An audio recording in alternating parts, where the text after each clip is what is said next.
Ben Heather from Kingdom MMA, and I'm joined now by Lewis Long, who's recently fought and defeated Yoshiyuki Katahira at Abu Dhabi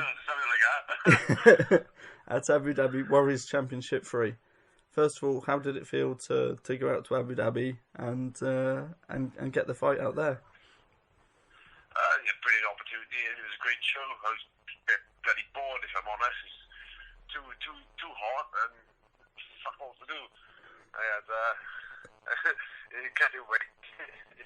Couldn't do anything because I got outside and I just burned instantly. It was that hot, you know. So I just fucking hung around the hotel.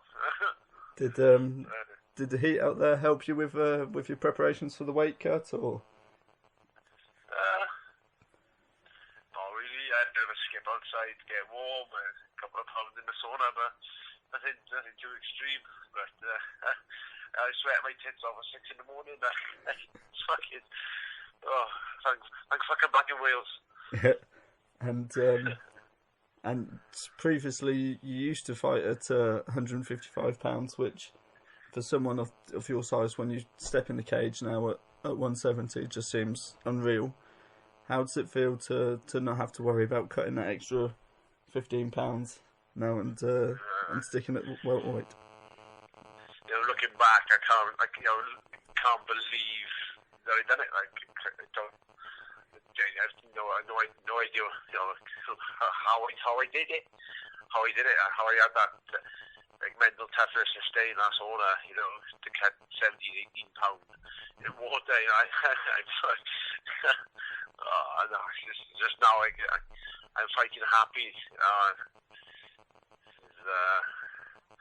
As I was told once, is a happy fighter is a dangerous fighter. So it seems to be true, like.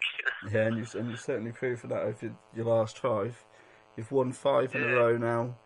You've defeated some top names on the UK scene, including guys like Matt Inman in Cage Warriors last year, and then this year you've picked up your fights and your wins when you can get them. Like I say, you've just defeated Katahira in 50 seconds, something like that. And 50 seconds. It's let's talk through the finisher. You it looked like you was trying to go for a nice judo throw to take him down, and jumped on the back. Was that part of the game plan coming into it, or was it just to see how you got on? I've been training everyone, being on their backs, you know, but I don't train with any,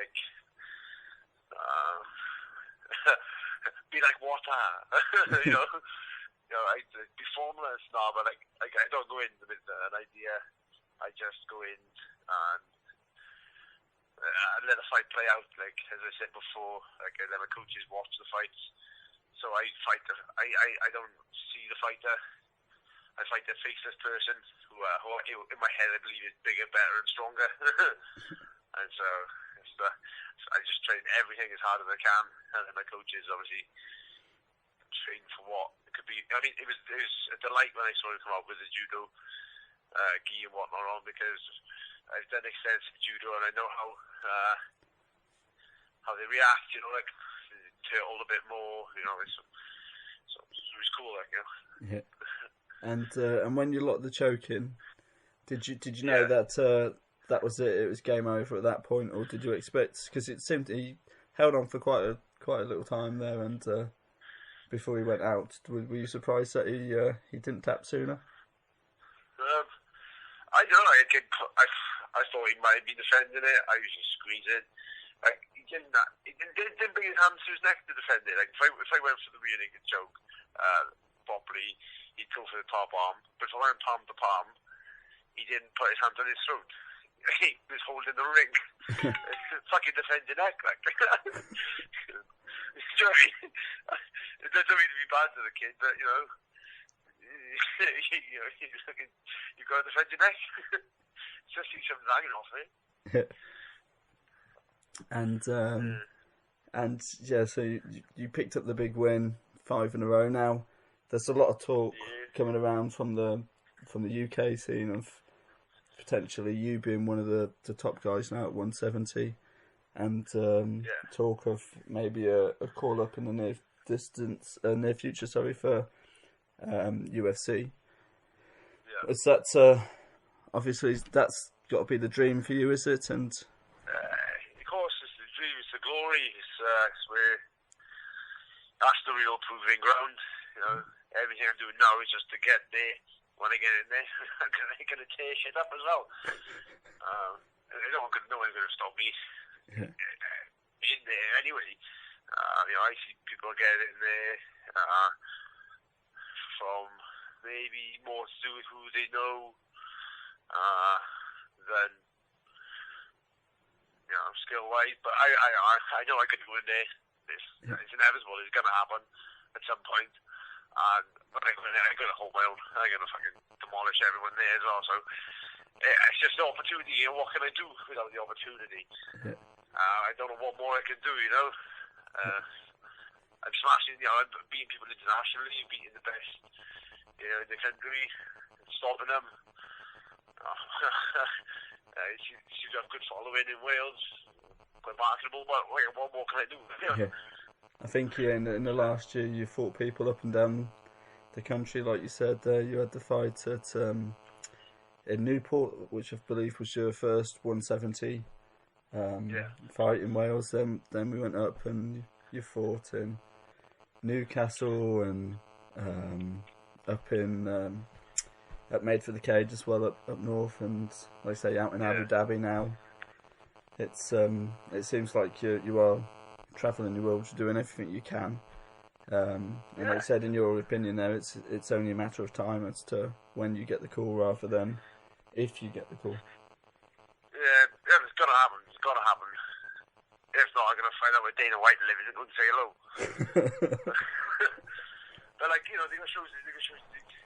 To me, it seems to make sense, but obviously not to them. They got a show in London in February next year. Yeah. Fucking, it's 2 miles on the road. Yeah, 2 miles. 2 hours on the road. Wales. Yeah. Massive following from Wales going up. I mean, the fucking valleys will empty. Yeah. So must be smash them up. And if, like I say, if you don't get the call up for that London show, if you got any thoughts about potentially fighting back in Abu Dhabi again, or another fight that you've got lined up in the near future? Nothing at the minute, but it's just almost like fighting for nothing because no one is taking any notice. I want to be in UFC. I believe I should be in UFC. It's just like fight. If they're not they're not taking notice now, what's one more fight gonna do? Yeah. You know what I mean? So Abu Dhabi, maybe, but I've been there, seen that. I want to go somewhere else now. Yeah. And I like traveling. Yeah. Would you say it's almost disheartening for yourself knowing that you're going out here, you're not only beating these guys, but you finish them in the first or second round? Last weekend, you did it in 50 seconds, and you're still not getting the call. Would you say it's slightly disheartening for yourself, or are you still staying positive and just dealing with what's in front of you? Still staying positive, and as I said, it's inevitable. It will happen. It is disheartening, but whether I got to go beat another poor mug up, then that's what it's have to be. But it'd be nice to know, it's like, why am I not worthy? And if you could say something now to Dana White, what would it be to almost sell yourself to get that shot? It's just no fucking love for the hobbits today in Wales. No love for the Shire,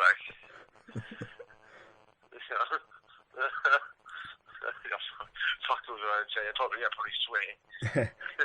And you bender. And do you think that we've had shows recently in Dublin, we've had them in Glasgow. Do you think a show in Cardiff is potentially one that could be on the cards in the next couple of years as well for the UFC? no idea. Well, you know, they got Irish fighters, all fighters from everywhere. They're having shows in all respective countries. There's no show in Wales. There's no Welsh fighter in UFC. You know, what's going on? Someone hates Wales, like. But it's only going to take one, you know. For me or the other guys get in there, it's going to look. Everyone will start turning heads, you know. Especially if I get in there, you know. It's like I say, it's not as if be an idiot and obviously rip people's limbs off. Yeah. It's not as if there's not any decent Welsh talent out there. The guys like yourself and Marshman, just to name a couple. You've been winning all round. Marshman's just won again up in Made for the Cage. So it's there's definitely the talent there. Like I say, it just doesn't seem to be. Yeah, it's only a matter of time. It's just fucking come on, like bring it on. Well, I for one certainly hope to see you get the chance sooner rather than later, and I've had the pleasure of a post-fight interview with yourself, which is still potentially the greatest post-fight interview I've ever done. And if you get the chance to be interviewed by Joe Rogan or whoever else it is after your first UFC fight, that is going to potentially be up there as one of the highlights in MMA for me, I'd say. I know it's going to be a special moment. I don't know what to make of me, you know. But no, well, thank you very much for your time, and thank you.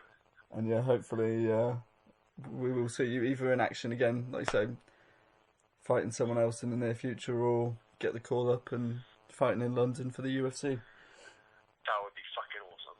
That would be. Well, all the best anyway, buddy. Thank you very much. I'll catch you soon. Okay, take care, pal.